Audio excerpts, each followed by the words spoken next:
Assalamualaikum warahmatullahi wabarakatuh. Halo semuanya, perkenalkan nama saya Musriah, mahasiswa Fakultas Ekonomi dan Bisnis, Universitas Bina Sarana Informatika, NIM 6425162, kelas 642C24. Video ini saya buat dalam rangka memenuhi tugas mandiri 3 mata kuliah Bahasa Indonesia. Pada kesempatan kali ini, saya ingin berbagi sebuah analisis yang menurut saya cukup menarik, yaitu mengkaji bagaimana seorang tokoh pendidikan nasional menggunakan bahasa Indonesia dalam pidatonya. Tanpa berlama-lama, mari kita mulai. Next. Sebelum masuk ke inti pembahasan, izinkan saya menjelaskan terlebih dahulu alur dari video ini agar kita semua dapat mengikutinya dengan lebih mudah. Video ini terbagi menjadi 5 bagian utama.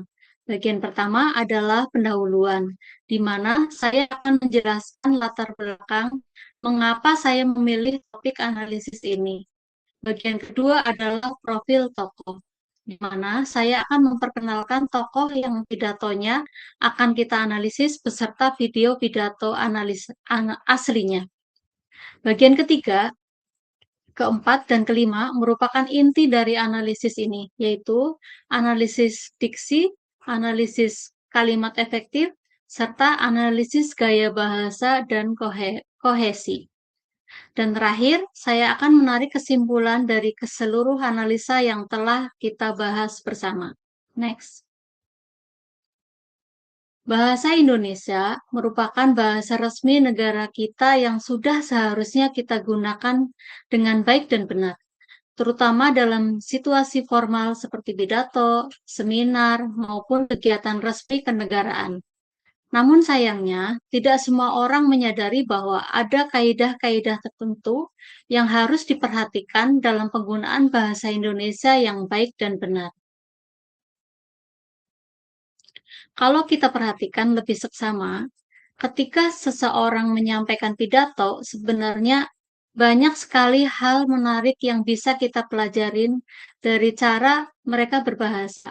Mulai dari kata-kata yang mereka pilih, bagaimana mereka menyusun kalimat agar mudah dipahami, sampai bagaimana mereka menjaga alur pembicaraan agar tetap runut dan kohesif dari awal hingga akhir.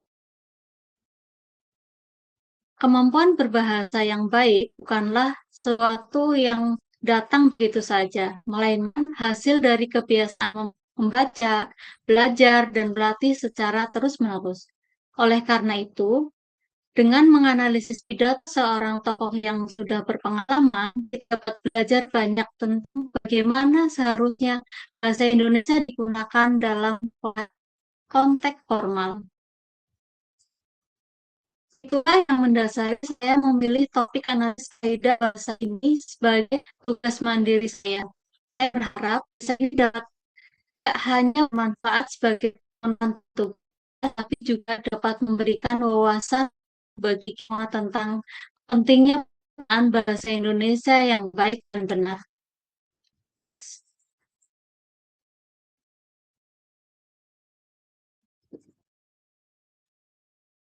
Tokoh yang saya pilih adalah Bapak Abdul Muti, Menteri Pendidikan Dasar dan Menengah Republik Indonesia. Mengapa saya memilih beliau? Karena menurut saya, sebagai seorang Menteri Pendidikan, beliau adalah salah satu tokoh yang paling tepat untuk dijadikan objek analisis bahasa. Seorang pemimpin di bidang pendidikan tentunya harus menjadi teladan dalam penggunaan bahasa yang baik dan benar. Bapak Abdul Muti lahir pada November 1998.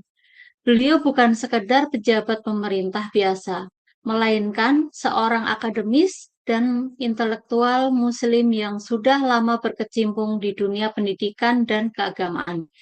Beliau juga menjabat sebagai Sekretaris Umum PP Muhammadiyah, salah satu organisasi Islam terbesar di Indonesia. Pada Oktober 2024, beliau resmi dilantik sebagai Menteri Pendidikan Dasar dan Menengah oleh Presiden Prabowo. Pidato yang saya pilih untuk dianalisis adalah pidato resmi beliau dalam peringatan Hari Pendidikan Nasional atau Hardiknas, yaitu dilaksanakan pada 2 Mei 2025 dengan tema Partisipasi Semesta Mewujudkan Pendidikan Bermutu untuk Semua. Saya memilih pidato ini karena bahasanya sangat kaya, tertata dengan baik, dan menarik untuk dikaji dari berbagai aspek kaidah bahasa Indonesia. Berikut ini adalah video pidato beliau dan mari kita simak bersama.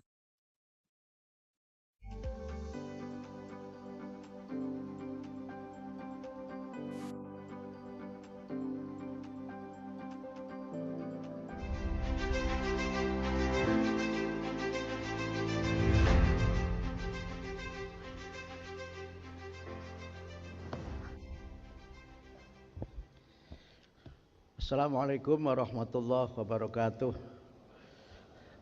Good morning, selamat pagi, salam sejahtera untuk kita semua.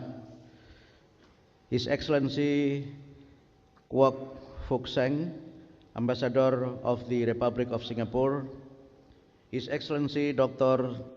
Thomas Lloydel, Ambassador of Austria, His Excellency Kham Pheong Fantasai, Ambassador of the Lao People Democratic Republic.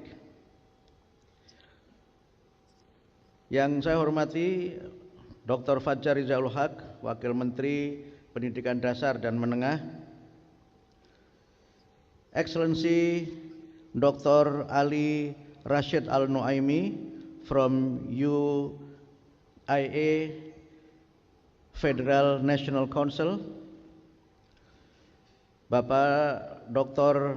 Theo Sambuaga dari Laimena, dan juga ada Pak Profesor Alwi Shihab dan Profesor Amin Abdullah.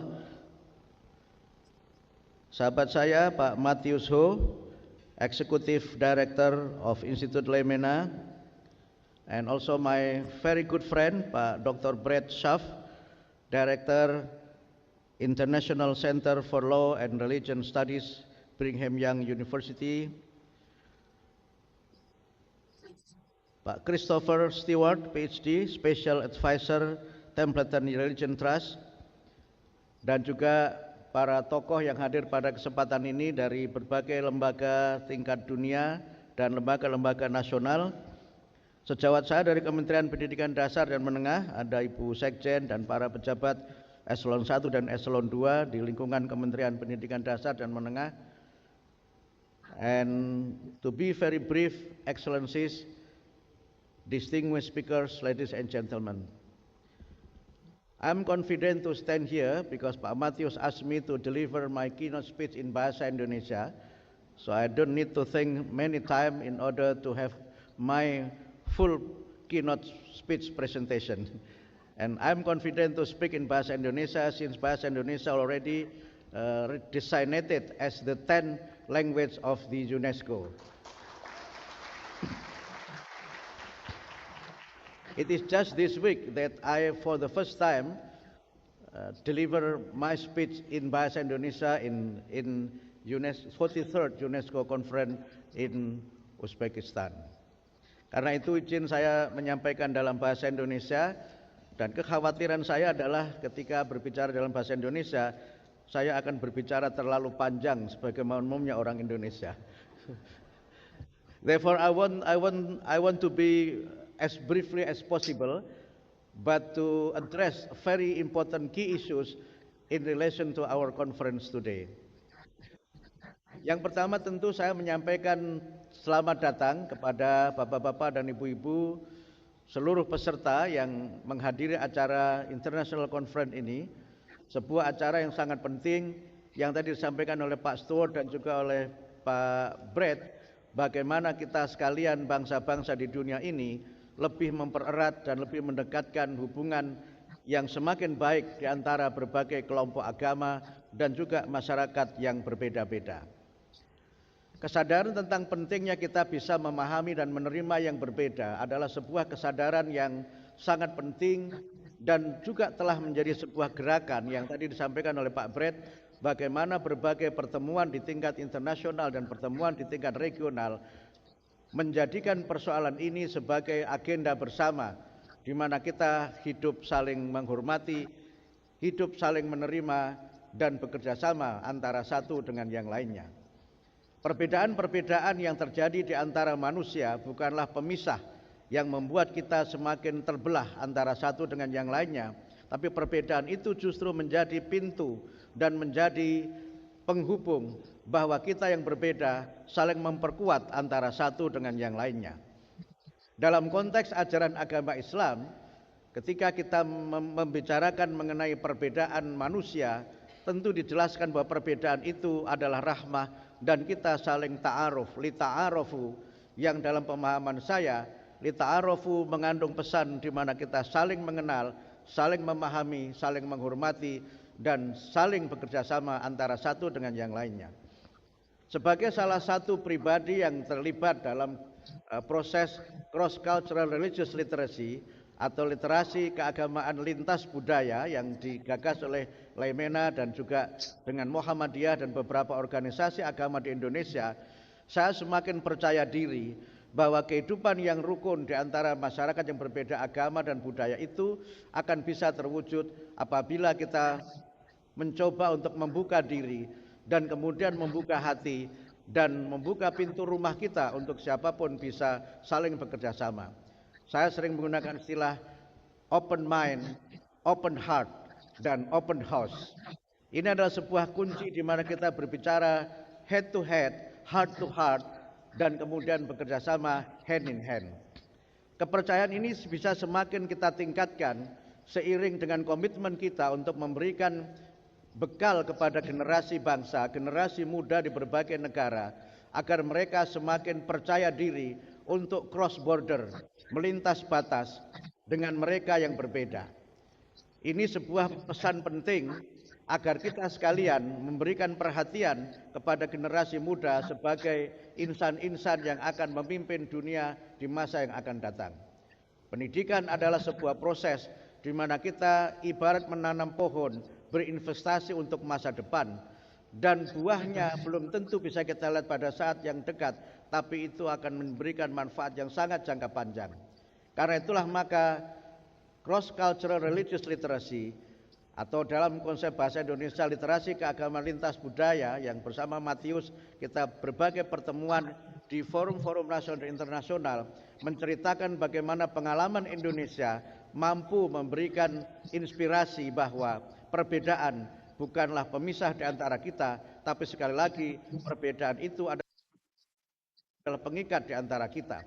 Sesuai dengan slogan Bhinneka Tunggal Ika, kita tetap menjadi satu di tengah perbedaan-perbedaan yang ada. Dalam kaitan inilah Kementerian Pendidikan Dasar dan Menengah berusaha untuk memberikan landasan-landasan yang bersifat pedagogis maupun landasan yang merupakan keputusan-keputusan strategis agar generasi masa depan, generasi Indonesia khususnya, memiliki keterampilan-keterampilan sosial yang memungkinkan mereka menjalin persahabatan dan juga keberanian serta rasa percaya diri untuk saling bekerja sama satu dengan yang lain. Paling tidak ada 3 kebijakan di Kementerian Pendidikan Dasar dan Menengah yang kami letakkan sebagai dasar-dasar pembentukan karakter agar kita memiliki generasi yang memiliki sikap yang terbuka dan memiliki jiwa yang lapang dada untuk bisa menerima yang lain yang berbeda dan sekali lagi terbuka untuk bekerja sama dengan yang lainnya. Dari ruang kelas kami berusaha memperbaiki melalui pendekatan pembelajaran mendalam atau deep learning yang diantara tujuan kami adalah bagaimana membentuk generasi yang beriman dan bertakwa kepada Tuhan Yang Maha Kuasa. Tapi pada saat yang lainnya mereka juga harus menjadi generasi yang menjadi warga bangsa yang baik, menjadi warga dunia yang baik, dan mereka juga menjadi generasi yang siap berkolaborasi dengan siapapun di mana mereka berada. Mereka adalah generasi yang memiliki tanggung jawab dan jiwa sosial yang tinggi untuk kemudian secara bersama-sama menciptakan kehidupan yang damai dimanapun mereka berada. Persoalan ini menjadi sangat penting karena kita sekarang melihat bagaimana dunia mengalami tantangan yang tidak sederhana, terutama fenomena di mana banyak generasi muda kita ini menjadi korban atau mungkin menjadi pelaku dari kekerasan digital. Kekerasan digital yang kita saksikan akhir-akhir ini menjadi masalah tersendiri ketika banyak sekali perundungan terjadi dan dilakukan di dunia maya yang akibatnya juga sangat besar terhadap psikologi dan juga mentalitas mereka. Persoalan-persoalan yang sekarang ini terjadi menyangkut kekerasan generasi muda, sebagiannya karena mereka tidak memiliki ruang yang semakin luas untuk mereka bisa bertemu dengan teman sebaya atau kemudian mereka beraktivitas sosial dalam kehidupan nyata. Karena itulah maka literasi keagamaan lintas budaya yang juga merupakan bagian dari program yang saya kira sangat sejalan dengan kebijakan kami yang kedua, yaitu kebiasaan 7 anak Indonesia hebat atau kita sebut dengan 7 KI, yaitu bangun pagi, beribadah, berolahraga, makan sehat bergizi, gemar belajar, bermasyarakat, dan tidur cepat. Kami ingin mendorong agar generasi muda ini lebih banyak memiliki aktivitas-aktivitas sosial dengan berolahraga dan aktivitas sosial dengan mereka bermasyarakat. Kami mendorong agar mereka lebih banyak bergaul dengan mereka yang berbeda, bergaul dengan mereka yang memiliki latar budaya dan agama yang berbeda. Dan itu dalam banyak sekali literatur dan pengalaman memberikan mereka social experience, pengalaman-pengalaman sosial yang terbuka. Berbagai inisiatif dan program yang mendorong terjadinya literasi keagamaan lintas budaya itu telah dilakukan dan telah memiliki dampak yang positif. Karena itu maka kemitraan kami dengan Leimena yang dimulai dari penyelenggaraan seminar pada pagi hari ini dapat menjadi awal untuk kita mendorong bagaimana keterampilan sosial berkolaborasi, keterampilan sosial saling bekerja sama, dan kemampuan untuk sharing dan berdialog, kemampuan mendengar selain kemampuan berbicara juga penting kita tanamkan dalam diri para generasi muda. Kemudian yang ketiga yang juga kami lakukan dalam konteks membangun relasi sosial yang baik dan membangun generasi yang memiliki keterbukaan adalah bagaimana kita sekalian melalui berbagai program di kementerian berusaha memperkuat konseling sebagai salah satu dari program prioritas di mana kita sekalian sebagai orang tua perlu menjadi pendengar yang baik, menjadi sahabat yang baik, dan pada saat yang sama juga menjadi mentor yang baik bagi generasi Z dan generasi Alpha.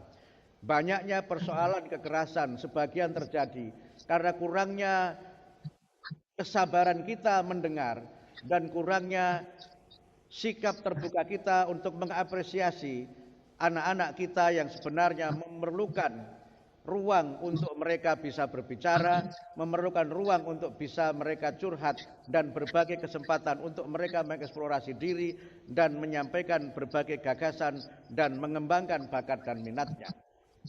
Karena itulah maka forum ini menjadi forum penting di mana kita tidak hanya mencoba untuk mengkaji berbagai hal secara teoritik, tapi ke depan saya kira kita perlu bersama-sama membangun sebuah gerakan yang berbasis pendidikan, baik di sekolah, di keluarga, dan di masyarakat, agar suasana kehidupan di masyarakat itu semakin tercipta dalam suasana kerukunan dan harmoni, di mana semua kita saling menghormati, saling menerima, dan saling bekerja sama dengan yang lainnya.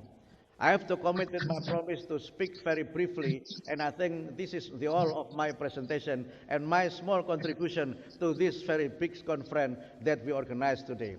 Sekali lagi, thank you very much to Leimena and all partners that already work for us and already support the significance of building social trust and building social harmony in our multi-faith and multicultural society. Terima kasih.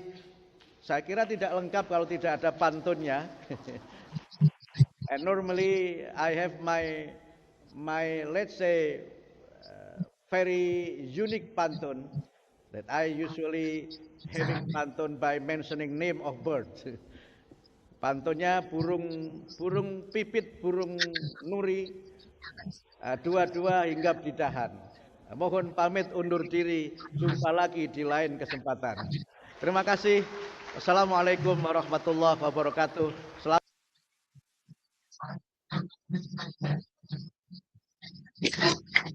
Demikianlah video pidato lengkap dari Bapak Abdul Mukti dalam peringatan Hari Pendidikan Nasional tahun 2025. Setelah menyimak video tersebut, tentunya kita dapat merasakan sendiri bagaimana beliau menyampaikan gagasannya dengan bahasa yang sangat tertata, penuh makna, dan enak untuk didengar. Nah, sekarang mari kita bedah lebih dalam dari sisi kaidah bahasanya. Next. Dalam analisis ini, saya membaginya ke dalam 3 aspek utama. Mengapa ketiga aspek ini yang saya pilih? Karena ketiganya merupakan elemen yang mendasar yang mencerminkan kualitas penggunaan bahasa seseorang, khususnya dalam konteks pidato formal. Aspek pertama adalah diksi atau pilihan kata. Diksi sangat penting karena pemilihan kata yang tepat akan menentukan apakah pesan yang disampaikan dapat diterima dengan baik oleh pendengar atau tidak. Aspek kedua adalah kalimat efektif. Kalimat yang efektif akan membuat pidato terdengar jelas, padat, dan tidak membingungkan. Aspek ketiga adalah gaya bahasa atau majas, yang membuat pidato tidak terasa monoton dan memberi kesan yang lebih mendalam kepada pendengar. Selain ketiga aspek tersebut, kita juga akan melihat bagaimana Bapak Abdul Muti menjaga koherensi dalam pidatonya, serta bagaimana beliau menerapkan prinsip kesantunan berbahasa dari awal hingga akhir pidato. Next. Baiklah, sekarang kita masuk ke aspek pertama, yaitu diksi atau pilihan kata. Diksi adalah pemilihan kata yang digunakan oleh seseorang pembicara dalam menyampaikan gagasannya. Pemilihan diksi yang tepat sangat menentukan apakah sebuah pidato terdengar profesional, kredibel, dan mudah dipahami. Saat kita menyimak pidato Bapak Abdul Muti tadi, mungkin kita sempat mendengar beberapa kata yang terdengar cukup berat atau ilmiah. Hal ini bukan tanpa alasan. Beliau secara sadar memilih kata-kata yang formal dan baku sesuai dengan kaidah bahasa Indonesia yang baik dan benar. Contohnya adalah kata-kata seperti meneguhkan, dedikasi, konstitusi, diskriminasi, dan peradaban. Kata-kata tersebut adalah kata-kata baku yang sesuai dengan Kamus Bahasa Indonesia. Yang lebih menarik lagi, beliau bahkan menggunakan istilah ilmiah dalam bahasa Latin yaitu Homo educandum, yaitu artinya manusia sebagai makhluk pendidikan. Penggunaan istilah Latin dalam sebuah pidato resmi menunjukkan kedalaman wawasan dan latar belakang akademis beliau yang sangat kuat. Selain diktif formal dan ilmiah, terdapat pula diksi konotatif yang sangat kuat dalam pidato ini. Salah satu contoh yang paling menonjol dalam frasa memutuskan mata rantai kemiskinan. Frasa ini bukan sekedar kata-kata biasa, melainkan sebuah gambaran yang sangat kuat dan penuh makna tentang betapa besarnya peran pendidikan dalam mengubah nasib, meningkatkan taraf hidup bangsa. Diksi seperti inilah yang membuat sebuah pidato tidak hanya inovatif, tetapi juga mampu menyentuh perasaan dan membangkitkan semangat para pendengarnya. Next. Baik, kita telah selesai membahas aspek diksi dalam pidato Bapak Abdul Muti. Dari pembahasan tadi, kita dapat melihat bahwa pemilihan kata beliau sangat cermat dan penuh pertimbangan. Sekarang, mari kita lanjutkan ke aspek berikutnya, yaitu analisis kalimat efektif dan gaya bahasa. Next. Aspek kedua yang akan kita bahas adalah kalimat efektif. Apa yang dimaksud dengan kalimat efektif? Kalimat efektif adalah kalimat yang disusun secara cermat sehingga pesan yang ingin disampaikan dapat diterima oleh pendengar atau pembaca dengan tepat, jelas, dan tidak menimbulkan makna ganda. Sebuah kalimat dikatakan efektif apabila memiliki struktur yang jelas, tidak mengandung kata-kata yang mubazir, dan tidak membingungkan. Apabila kita perhatikan pidato Bapak Abdul Muti tadi, Hampir tidak ada satupun kalimat yang terasa bertele-tele atau membingungkan. Setiap kalimat yang beliau sampaikan langsung menuju inti tanpa basa-basi yang tidak perlu. Sebagai contoh pertama, mari kita perhatikan kalimat berikut. Pendidikan adalah hak asasi dan hak sipil yang melekat dalam diri setiap insan.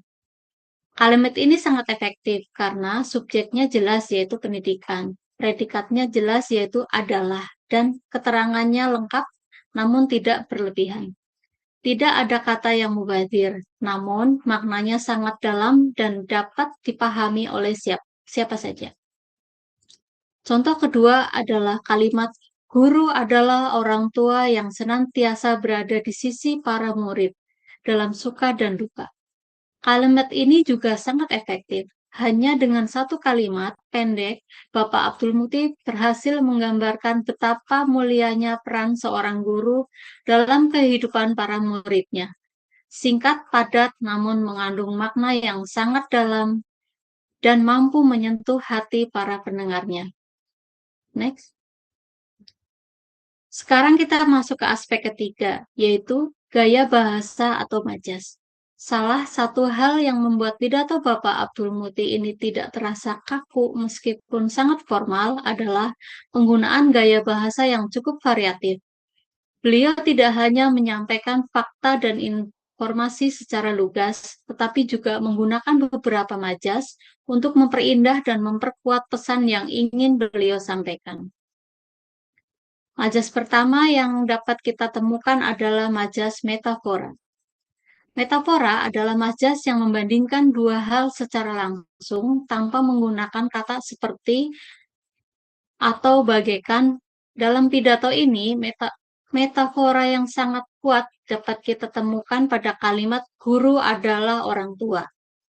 Dengan menyamakan guru dengan orang tua, beliau ingin menegaskan bahwa peran guru bukan sekedar mengajar di kelas, tapi juga mendidik, membimbing, dan menyayangi para murid seperti layaknya orang tua kepada anaknya.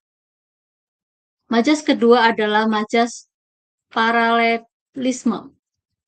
Paralelisme adalah penggunaan struktur kalimat yang berulang untuk memberikan penekanan dan ritme dalam penyampaian. Contohnya, dapat kita temukan pada frasa bergandeng tangan, bahu-membahu, dan bergotong royong. Ketiga frasa tersebut memiliki makna yang sangat lengkap dan disampaikan dengan pola yang sejajar, sehingga terasa sangat berirama dan penuh semangat saat didengarkan. Majas ketiga adalah majas hiperbola. Hiperbola adalah majas yang menggunakan ungkapan yang lebih untuk memberikan penekanan. Contohnya terdapat pada kata semesta dalam frasa partisipasi semesta. Kata semesta memberikan kesan yang sangat besar dan menyeluruh. Seolah-olah seluruh alam semesta pun harus turut berpartisipasi dalam mewujudkan pendidikan yang bermutu. Dari sisi kohersi dan koherensi, pidato ini sangat terstruktur dan runut. Bapak Abdul Muti menggunakan kata-kata penghubung seperti karena itu, dengan cara demikian, untuk itu, dan sejak Oktober 2024, yang membuat setiap kalimat dan paragraf terhubung dengan baik satu sama lain. Alur pidatonya pun sangat logis, dimulai dari dasar hukum pendidikan, kemudian makna pendidikan, lalu komitmen dan program pemerintah hingga ajakan kepada seluruh lapisan masyarakat untuk bersama-sama berpartisipasi dalam memajukan pendidikan nasional. Selain itu, dari sisi kesantunan berbahasa, beliau membuka pidato dengan dua salam sekaligus, yaitu salam Islam dan salam sejahtera, yang mencerminkan sikap inklusif dan menghormati seluruh pendengar dari berbagai latar belakang. Beliau juga konsisten menggunakan kata kita sebagai ganti saya, sehingga pidatonya terasa mengajak dan bukan memerintah. Penutup pidato dengan doa pun mencerminkan kesatuan dan kerendahan hati beliau sebagai seorang pemimpin. Next. Setelah kita mengkaji ketiga aspek utama tadi, yaitu diksi, kalimat efektif, dan gaya bahasa, serta koherensi dan kesatuan berbahasa, saya dapat menarik kesimpulan bahwa pidato Bapak Abdul Mukti dalam peringatan Hari Pendidikan Nasional tahun 2025 ini merupakan contoh yang sangat baik dari penggunaan bahasa Indonesia yang benar sekaligus bermakna. Dari sisi diksi, beliau menggunakan kata-kata yang baku, formal, dan kaya akan kosakata ilmiah. Dari sisi kalimat efektif, setiap kalimat yang beliau sampaikan jelas, padat, dan tidak bertele-tele. Dari sisi gaya bahasa, beliau berhasil memadukan berbagai majas dengan sangat natural sehingga pidatonya tidak terasa kaku. Dan dari sisi kohersi serta kesantunan, alur pidatonya sangat runtut dan beliau selalu menjaga sikap hormat kepada seluruh pendengarnya. Secara keseluruhan, beliau berhasil memadukan keformalan bahasa dengan kehangatan penyampaian sehingga pidatonya tidak hanya enak didengar, tetapi juga mudah dipahami dan meninggalkan kesan yang mendalam bagi siapapun yang menyimaknya. Inilah yang seharusnya menjadi standar penggunaan bahasa Indonesia yang baik dan benar dalam konteks formal. Next. Demikian analisa kaidah bahasa yang dapat saya sampaikan dalam video ini. Semoga analisa ini dapat memberikan manfaat dan wawasan bagi kita semua tentang pentingnya penggunaan bahasa Indonesia yang baik dan benar dalam kehidupan sehari-hari, khususnya dalam situasi formal seperti pidato.